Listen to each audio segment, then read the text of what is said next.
Dikisahkan dahulu kala, ada seorang pemuda yang bernama Arya Wiralodra, putra dari Tumenggung Gagak Singalodra dari Bagelen.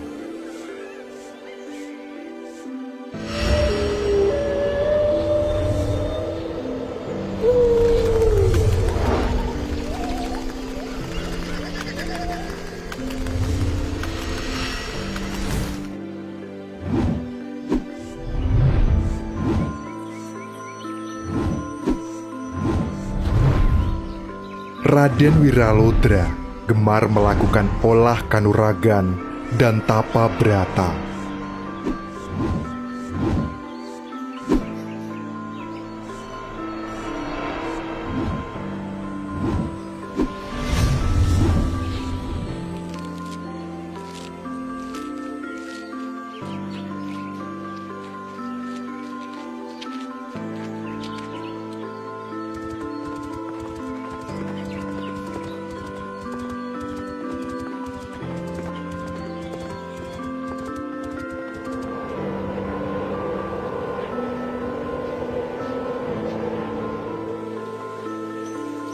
Suatu waktu, Raden Wiralodra menjalankan tapa brata di perbukitan Malaya di kaki Gunung Sumbing.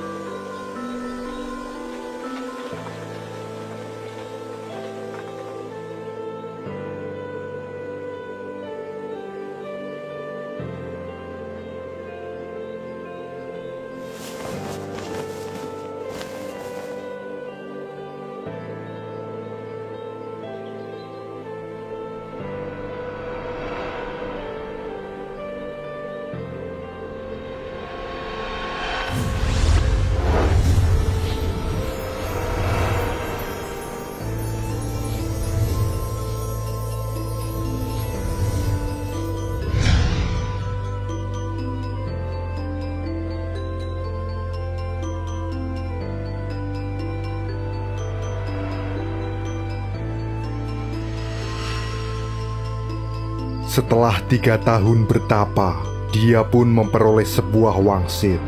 Wiralodra, dengarkan aku. Jika kau ingin berbahagia beserta keturunanmu di kemudian hari, pergilah ke arah matahari terbenam dan carilah lembah sungai Cimanu. Manakala engkau tiba di sana, berhentilah dan tebanglah hutan belukar secukupnya untuk mendirikan sebuah pedukuhan dan menetaplah di sana. Kelak tempat itu akan menjadi subur dan makmur, dan 7 keturunanmu akan memerintah di sana. Setelah mendapatkan wangsit tersebut, Raden Arya Wiralodra bangun dari tapanya. Dia kembali ke Bagelen untuk menyampaikan wangsit itu kepada ayahnya, Tumenggung Gagak Singalodra. Di pertemuan itu, Raden Arya meminta izin untuk pergi ke barat sesuai dengan wangsit yang didapatkan. Jika itu yang terbaik untukmu, tentu saja aku mengizinkan. Terima kasih Ayahanda. Aku berencana memulai perjalanan itu secepatnya. Tapi anakku, sepertinya ibumu khawatir jika kau pergi sendirian. Sebaiknya bawalah Ki Tinggil untuk menemanimu. Baik, Ayah.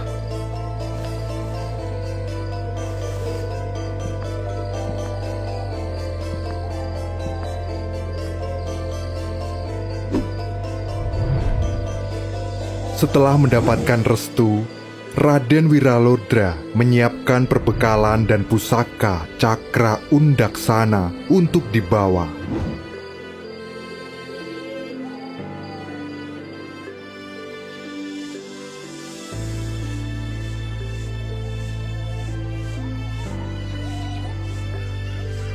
Esok harinya berangkatlah keduanya ke arah barat untuk mencari sungai Cimanuk. Perjalanan panjang Raden Wiralodra dan Ki Tinggil telah dimulai.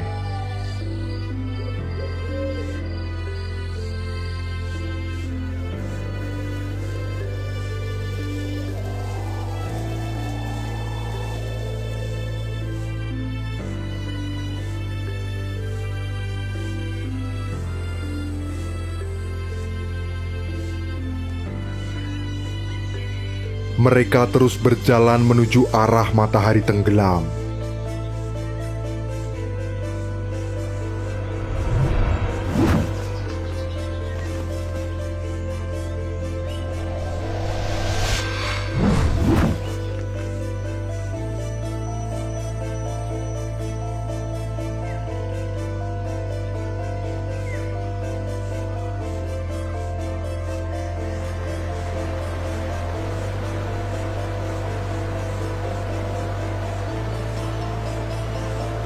Hingga suatu senja, sampailah mereka di sebuah sungai.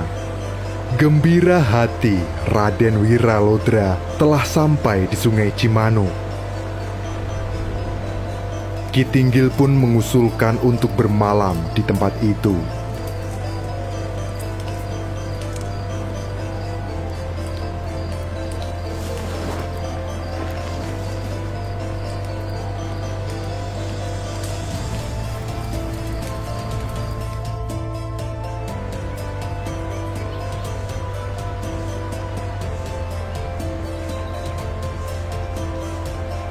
Keesokan harinya, ada seorang kakek yang menghampiri Raden Wiralodra dan Ki Tinggil. Kakek itu menegur serta menanyakan tujuan mereka. Raden Wiralodra menjelaskan alasannya berada di tempat itu. Aku Ki Sidum, seorang panakawan Sri Baduga. Jika tujuan kalian Sungai Cimanuk, kalian telah terlewat jauh. Sungai ini adalah Sungai Citarum. Kembalilah ke arah matahari terbit, sebab sungai yang engkau cari berada di sana. Benarkah yang kau sampaikan, Kak?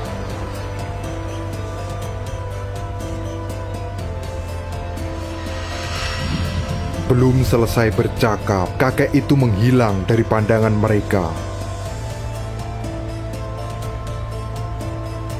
Meski Wiralodra masih ragu, namun akhirnya dia memutuskan untuk mengikuti saran dari kakek itu. Berhari-hari mereka berjalan menuju arah matahari terbit.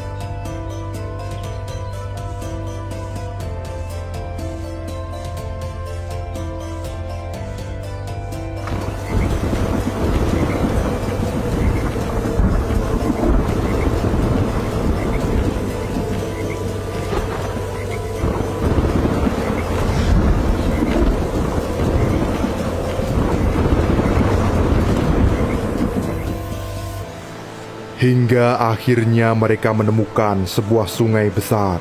Raden Arya berharap sungai itu adalah Cimano.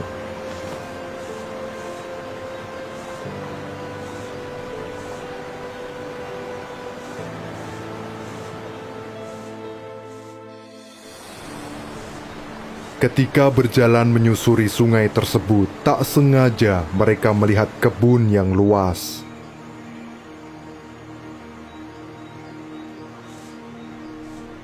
Mendekatlah keduanya ke kebun itu.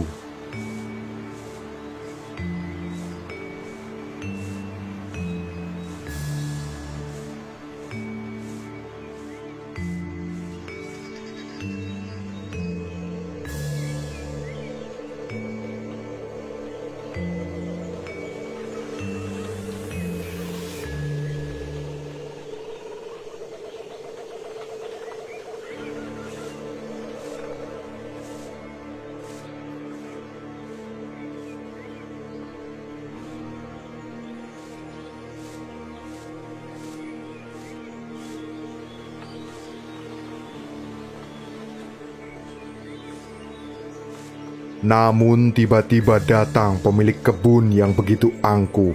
Hei, kalian pasti mau mencuri. Pergilah, jangan pernah menginjakkan kaki di tempat ini. Maaf Kisana, tak ada sedikit pun niatku. Tak mungkin, tak mungkin. Setiap orang yang datang ke sini pasti ingin mengambil hasil dari kebunku.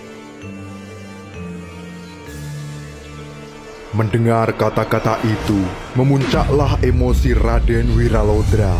Dengan cepat, dia akan membanting pemilik kebun itu.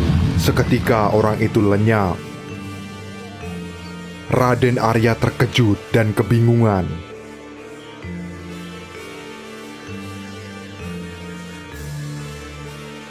Tak berselang lama muncul suara. Hai cucuku, aku adalah orang yang kau temui sebelumnya di Citarum. Ini adalah Sungai Cipunegara. Lanjutkanlah perjalananmu hingga menemui seekor kijang bermata berlian. Ikuti kijang itu, maka kau akan menemui tujuanmu.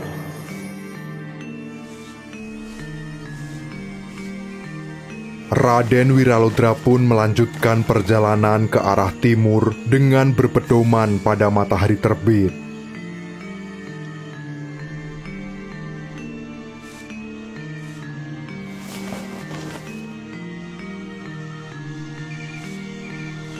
Mereka terus melewati hutan-hutan lebat dan banyak rintangan.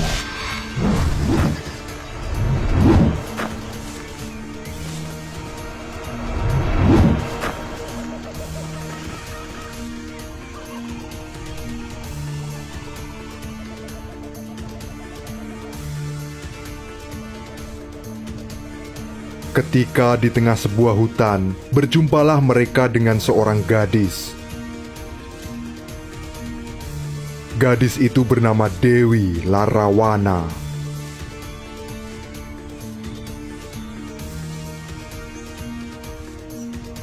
Anehnya, gadis itu memaksa Raden Wiralodra untuk mempersunting dirinya.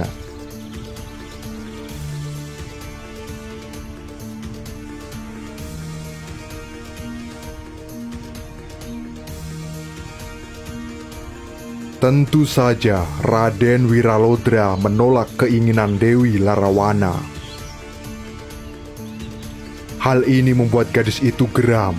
Dia pun kemudian melancarkan serangan kepada Raden Wiralodra.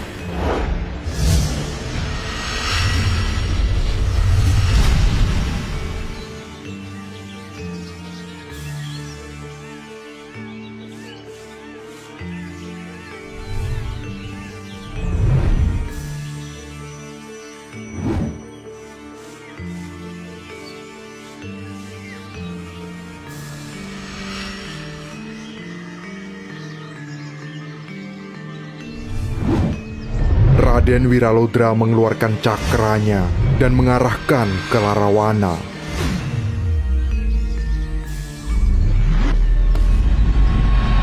Gadis itu pun kemudian lenyap.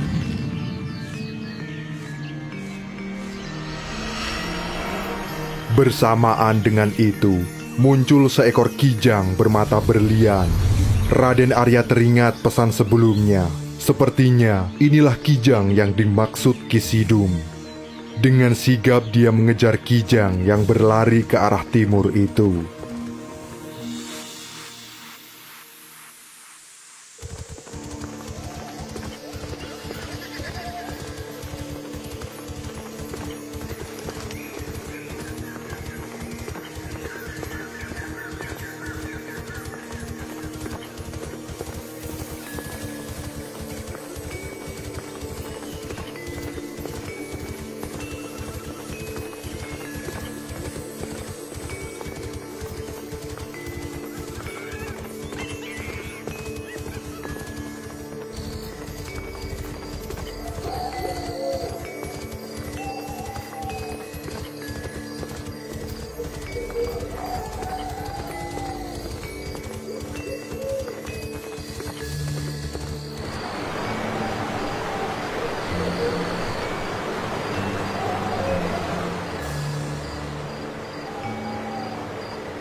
Hingga sampailah di sebuah sungai, kijang tersebut kemudian menghilang.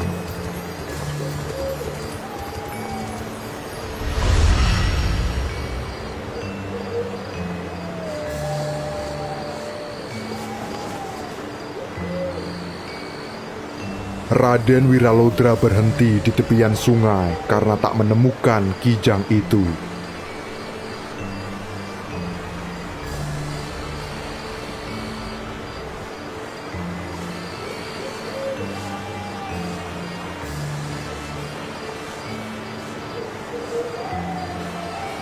Dan memutuskan untuk beristirahat hingga tertidur karena terlalu lelah.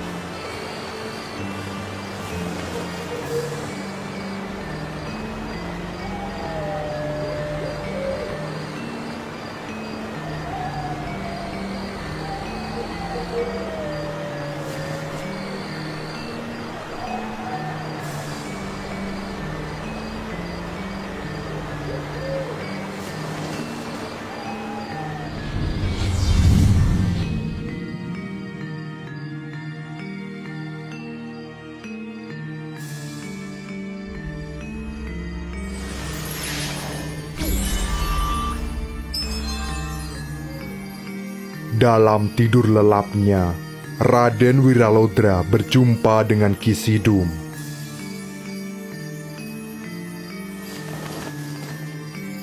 Inilah Sungai Cimanuk. Hutan sekitar sungai ini kelak akan menjadi tempat bermukim.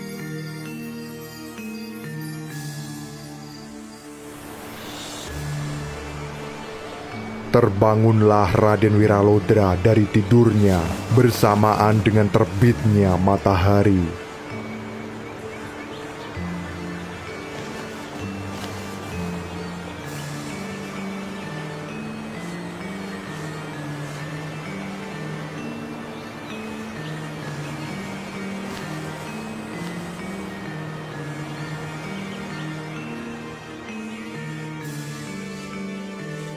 Setelah mendapatkan kejelasan dari mimpinya itu, Raden Arya Wiralodra dan Ki Tinggil akhirnya membuat gubuk dan membuka kebun.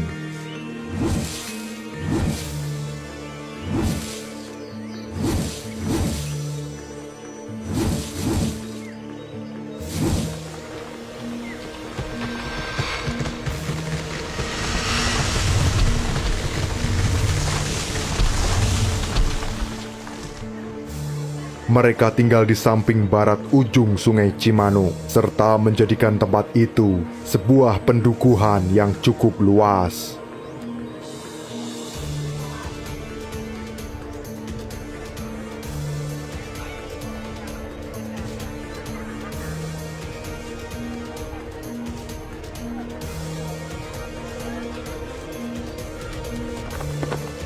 Suatu hari, Raden Wiralodra pulang ke Bagelen untuk melaporkan keberhasilannya membangun sebuah pedukuhan kepada ayahnya.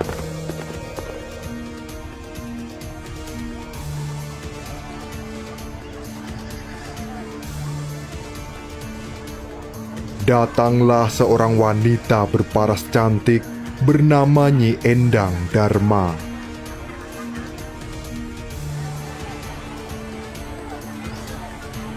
Dia pun turut serta dalam membangun pendukuhan itu.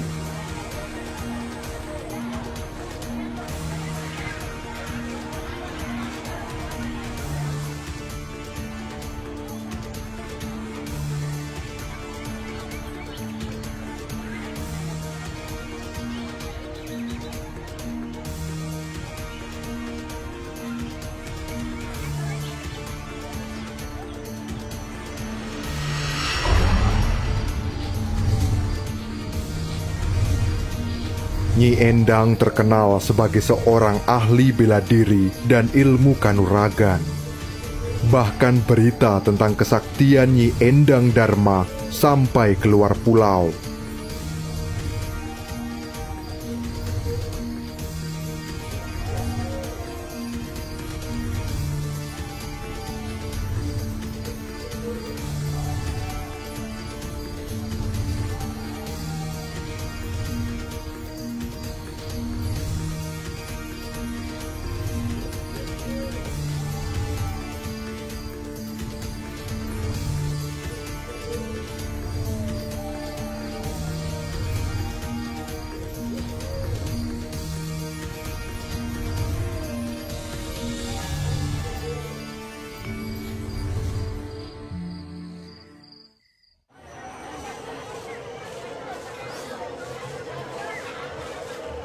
Hingga suatu ketika, datanglah seorang pangeran guru dari Palembang ke lembah Cimanuk beserta 24 muridnya. Mereka bertujuan untuk mengadu kekuatan dengan Nyi Endang Dharma.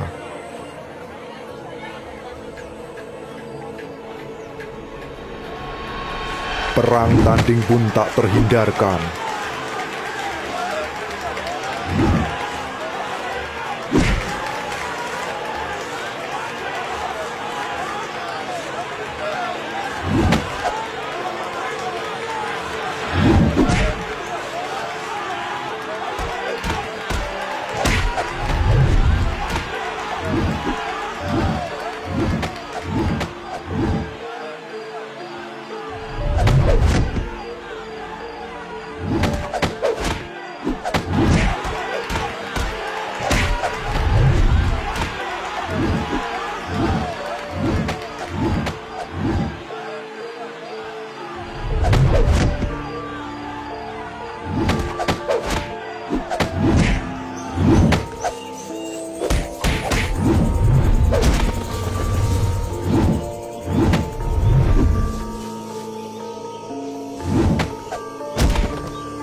Pertarungan itu berakhir dengan tewasnya Pangeran Guru beserta 24 muridnya.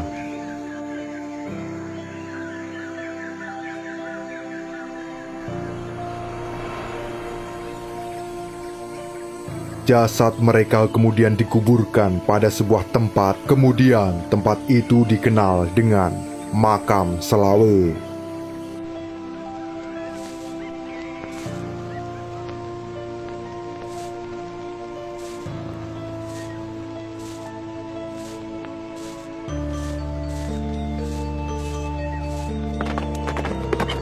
Melihat kejadian itu, Ki Tinggil melaporkan kepada Raden Wiralodra di Bagelen.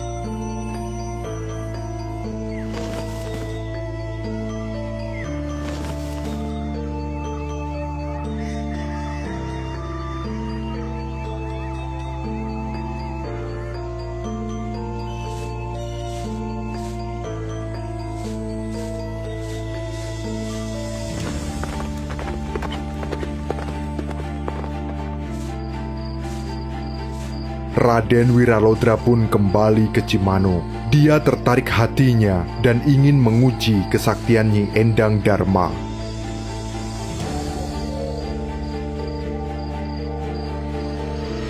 Keduanya pun mengadu kesaktian.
Merasa terdesak, Nyi Endang pun mundur.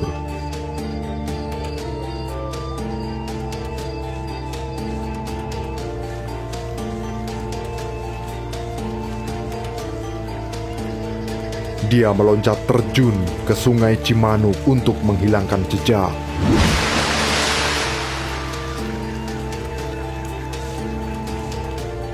Raden, aku mengaku kalah. Izinkan aku meninggalkan tempat ini. Hanya pesan hamba harap diterima. Nama hamba jangan dilupakan, karena Dukuh Cimanuk ini kita bangun bersama-sama. Raden yang membabat, hamba yang mengisi. Kelak, jika Raden memberi nama tempat ini, maka namakanlah nama hamba. Sejak itu, Nyi Endang Dharma tidak menampakkan diri lagi.